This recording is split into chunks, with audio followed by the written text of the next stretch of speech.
Thibaut Tellier, donc je travaille à la Réserve naturelle des terres australes françaises et je suis en charge des programmes marins et du suivi des pêcheries au sein de cette réserve. J'ai travaillé plusieurs fois en tant que contrôleur des pêches, donc embarqué sur des bateaux de pêche qui vont pêcher dans les îles australes, à la fois sur les palangriers qui vont pêcher la légine, à Kerguelen et à Crozet, et également sur un bateau qui pêche à Saint-Paul et Amsterdam et qui lui cible la langouste de Saint-Paul et les poissons.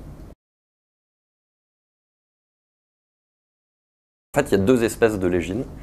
Il y a la légine australe qu'on trouve dans l'océan austral et justement aux latitudes de Kerguelen, Crozet et tout autour de l'océan austral. Et puis il y a une autre espèce qu'on appelle la légine antarctique et qui elle est vraiment autour des côtes du continent antarctique. Donc pour la légine australe, c'est un poisson de profondeur, en tout cas les adultes sont en profondeur. Ils peuvent atteindre 80-90 kg, donc ça peut devenir très très gros. Ils se reproduisent dans des eaux un petit peu moins profondes et du coup les juvéniles se trouvent aussi dans les eaux moins profondes. Alors que les adultes, on peut les trouver jusqu'à plus de 2000 mètres, donc ça va très loin. C'est des poissons prédateurs, donc ils mangent principalement des céphalopodes ou d'autres poissons. Contrôleur de pêche, c'est un statut assez unique au monde. Il n'y a pas beaucoup de pêcheries dans le monde qui embarquent des contrôleurs de pêche sur les navires. On a deux rôles à bord, bien sûr celui de contrôleur de pêche. Donc on est là pour faire respecter la réglementation et respecter les quotas de pêche. Bien sûr, c'est avant tout de la sensibilisation pour expliquer aux marins quelle est cette réglementation et les aider à l'appliquer au mieux. Et puis par contre, ils ont aussi un pouvoir coercitif si besoin. Mais on en arrive très rarement là. En général, ça se passe vraiment dans le dialogue et les pêcheurs ont maintenant l'habitude d'avoir des contrôleurs de pêche à bord et du coup d'appliquer parfaitement la réglementation.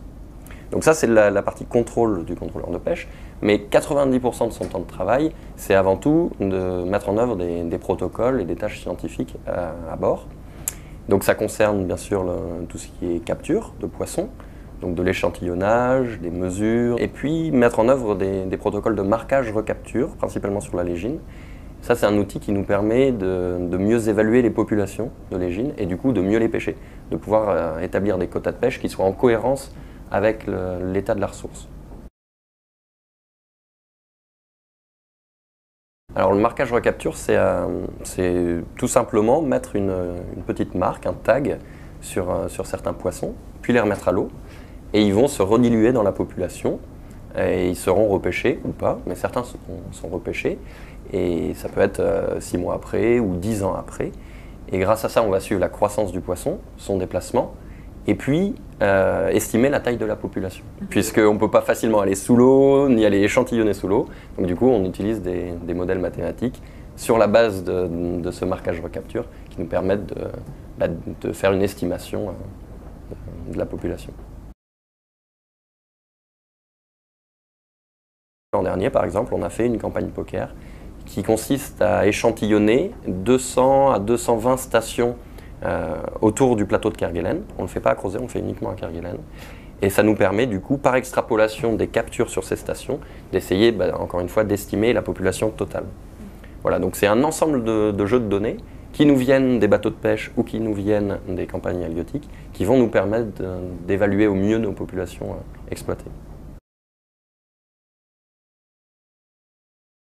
On se fixe actuellement pour la légine, pour chacune des A2, pour celle de Crozet d'un côté et pour celle de Kerguelen de l'autre, de ne pas diminuer la population au-dessous de 60% de ce qu'elle était à l'origine. Ça, c'est un objectif de gestion qui nous permet du coup de préserver cette ressource pour pouvoir continuer à l'exploiter sur le long terme. Et avec cet objectif, voilà, on a la garantie d'exploiter durablement et de pouvoir continuer dans les décennies à venir à pêcher ce poisson.